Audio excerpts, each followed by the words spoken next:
जय गुरुदेव। जय गुरुदेव नाम प्रभु का। परम संत बाबा जय गुरुदेव जी महाराज सत्संग सुनाते हुए बताए, ये मन बहुत दिनों से जीवात्मा के पीछे पड़ा हुआ है। जब से जीवात्मा सतलोक से उतारी गई और त्रिकुटी स्थान पर मन का साध हुआ, तब से नीचे उतरते उतरते अब इस मनुष्य शरीर में दोनों कैद हैं। मन जीवात्मा का पीछा नहीं छोड़ रहा है, वह इसका इतना बैरी और दुश्मन बन गया है कि बार बार कर्मों को कराकर जीवात्मा को नरकों और 84 में लिए जा रहा है। मन को चालों के आगे बड़े बड़े ऋषि मुनि सब हार गए। जरा सा मौका लगते ही इसने उन्हें धोखा दे दिया। ऋषि मुनि 10,000 वर्ष तक उल्टे टंगे रहे, वायु का आहार करते रहे। जब इंद्रासन डोला कि उनके तप के प्रभाव से कहीं इंद्र का राज न चला जाए, तो माया को भेजा। उसने अपने सौंदर्य से, हाव भाव से ऋषि की तपस्या को भंग कर दिया और उन्हें 2 बच्चे हुए। किसी के कहने पर जब होश आई तो फिर जंगलों की तरफ भागे। दीन गरीबी धारण करो। दीन गरीबी इस युग का मत है। इससे मन और इंद्रियां पवित्र होते हैं। जब मन और इंद्रियां पवित्र होगी तभी सूरत शब्द से जुड़ सकती है। रामायण का विरोध नहीं है, उसमें लिखा है वह करो। तुम अपने बच्चों को सत्संग में नहीं आने देते। जब वह मारा तो प्रेत हो गया, अब तुमको और तुम्हारे परिवार को ही सताता है। प्रेत का मुंह सुई की नोक के बराबर और पेट बहुत बड़ा, बड़ी कष्ट की योनि है। आहार उनका सुगंध है। उनको खिलाओ तो वह खा भी लेगा और छोड़ेगा भी नहीं। कोई कोई बड़े बदमाश होते हैं, मुझसे ही अकड़ते हैं। जब डांट लगाता हूँ तब कहीं जाकर छोड़ते हैं। भूतों की अनेक प्रकार की जातियाँ होती है। जैसे तुमने जातियाँ है, किसी दुर्घटना में जलकर, जहर खाकर, पानी में डूबकर आदि कारणों से जो लोग मर जाते हैं वे सब प्रेत हो जाते हैं। भक्ति कठिन है भाई। महापुरुषों ने कहा है कि भक्ति कठिन है। ऐसे देखा जाए तो भक्ति कहते हैं आज्ञा के पालन को। राजा की आज्ञा मानने वाला राजभक्त कहलाता है। गुरु की आज्ञा का पालन करने वाला गुरु भक्त कहलाता है। हनुमान का इतिहास गवाह है कि हनुमान ने किसी जंगल में या गुफा में जाकर कहीं योग साधना नहीं की थी। रामचंद्र जी के आगे बढ़ चढ़कर बातें भी नहीं करते थे, किंतु जो राम का आदेश हुआ उसे आंख मूंद कर पालन किया, वे राम भक्त कहलाए। उनकी पूजा आज भी होती है। उनसे लोग गुरु की तरह कृपा करने की प्रार्थना करते हैं।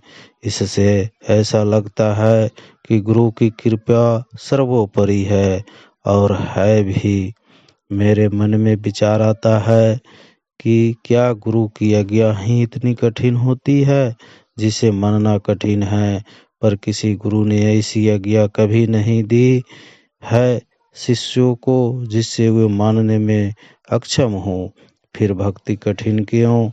इस पर गंभीरता से सोचने पर यह बात समझ में आई कि कमजोरियां हमारे अंदर है। हम भक्त बनना नहीं, वरना भक्त दिखाना चाहते हैं। यह सबसे बड़ी कमजोरी है। मन का सबसे बड़ा छल है जो हमें गुरु मार्ग पर चलने नहीं देता है। संतों ने तो यह कहा है कि पहले दाता शीश भया, जिन तन मन अर्पा शीश, पीछे दाता गुरु भया, जिनका किया नाम बख्शीश।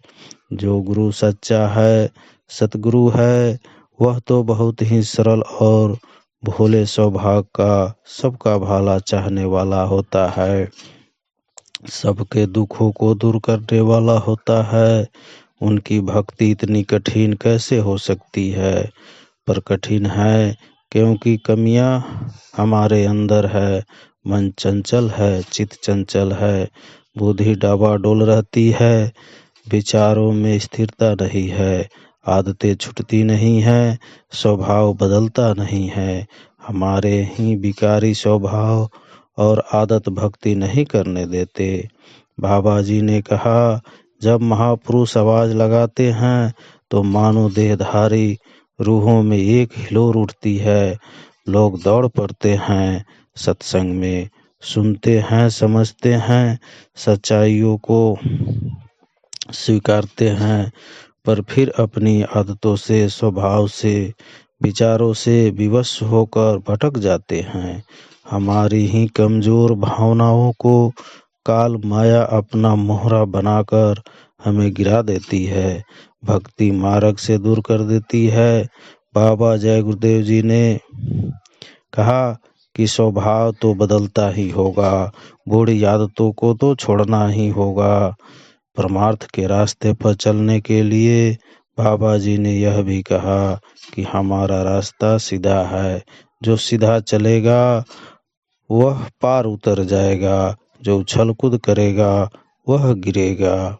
बाबा जी ने यह भी कहा कि मैं अपने लक्ष्य पर बढ़ रहा हूँ, साथ चलने वाले निशाने पर पहुँच जाएंगे, जो पीछे रुक गए वे छूट जाएंगे, मुड़कर पीछे मुझे नहीं देखना। बाबा जी ने यह भी कहा कि घोड़े के पीछे, अफसर के आगे और महात्माओं के चारों ओर बहुत ही सावधान रहना चाहिए। महात्मा मौका देते रहते हैं। बाबा जी ने हर तरह छोटी छोटी कहानियां सुनाकर, मुहावरे सुनाकर, तरह तरह के उदाहरण देकर सब कुछ समझा दिया, पर हमारी कमजोरियां हमारा पीछा नहीं छोड़ती। हम सब कुछ सुनते हैं, समझते भी हैं, फिर भी डगमग हो जाते हैं। गुरु के सामने हम उनको भी दिखाने के लिए सेवा करते हैं, आज्ञा पालन का स्वांग करते हैं। हम यह भूल जाते हैं कि गुरु सीधे होते हैं, सरल होते हैं, दयालु होते हैं, पर अनजान नहीं।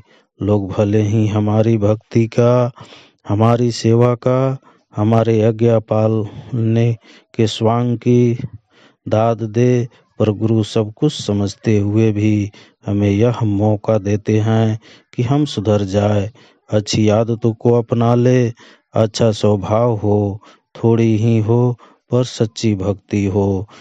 पर वो अनजान नहीं है, हमारे किसी भी भावना से वो सब समझते हैं। कबीरदास जी ने कहा है, भक्ति भाव भादो नदी, सभी चली गहराए, सरिता सोई सराहिए, जो जेठ मास ठहराए, तथा टूटे में भक्ति करे, ताका नाम सपूत। स्वामी जी महाराज ने कहा था कि महात्मा समदर्शी होते हैं, समवर्ती नहीं। हम इससे नहीं समझ पाए तो हमारी भक्ति यहाँ डगमगा जाती है। हम दया को भी जब ठीक से नहीं समझ पाते तभी बुद्धि डाबाडोल हो जाती है। जरा सी तकलीफ आई, जरा सी अवहेलना महसूस किया और डगमगा गए। गुरु भक्त नहीं बने, गुरु की सेवा नहीं और गुरु बनने का स्वप्न देखने लगे। अपने लिए ही खाई खंदक खोद लिया और गिर गए, भोले भक्तों को धक्का लगा। बाबा जय गुरुदेव गुरु महाराज के पुत्र श्रीमान पंडित सुदर्शन शर्मा जी ने एक बार कहा था कि हमारे पिताजी कहा करते थे, महात्माओं के दरबार में रहो तो मुट्ठी कभी मत दबाना, हाथ खुला रखना, जुबान पर लगाम रखना, आंख पर नियंत्रण रखना और इंद्रियों को बस में रखना। थोड़े शब्दों में भक्ति में आने वाली रुकावटों का संकेत देना, यही तो महात्माओं की समर्थता है।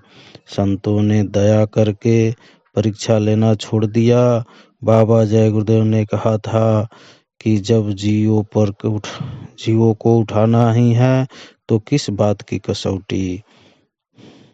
बाबा जी तो संतों के इतिहास के अकेले उदाहरण है। चाहे जैसे भी सत्संग में पड़े रहो, उन्हें सब कबूल है, सबको अपनाए हुए हैं। उनकी छत्र छाया में हम अपना सुधार ना कर सके तो इससे बड़ा दुर्भाग्य हमारा हो भी क्या सकता है। बाबा जी ने कहा कि कच्ची हो पर सच्ची भक्ति हो, वह फलेगी फूलेगी, सच्ची भक्ति हो जाएगी, कपट भक्ति कुछ काम न आवे। जय गुरुदेव। स्वामी जी महाराज ने कहे, 3 बातें याद रखो, एक मरना जरूर है, दूसरा अवसर जा रहा है, वह फिर नहीं मिलेगा, इसको बेकार मत खोवो, तीसरा परमात्मा का नाम तुम्हारे पास है, इसे पकड़ो, अगर नहीं मालूम तो महात्मा के पास जाओ, जिसकी आत्मा जगी हुई है वह तुमको भी जगा देगा। जो लोग तुम्हारे पास आएंगे और कहेंगे कि मंदिर के नाम से, मस्जिद के नाम से या और किसी नाम से आंदोलन करो, तो तुम कभी उनके चकमे में मत आना और ऐसे लोगों का बहिष्कार कर देना। इस बात की तुम प्रतिज्ञा कर लो। गृहस्थ जीवन में थोड़ा संयम से रहो, संयम से रहोगे तो शरीर भी ठीक रहेगा और भजन भी कर सकोगे। घाट पर बैठो, दोनों आँखों के बीच में, वहीं पर घाट बना लो। रोज रोज बैठोगे तो शरीर का प्रकाश सिमट कर यहाँ आ जाएगा, फिर वह प्रकाश जो फैला था आगे आ जाएगा और फोकस बन जाएगा। उस प्रकाश में जीवात्मा कर्मों के कूड़े कचरे को साफ कर देगी। जय गुरुदेव।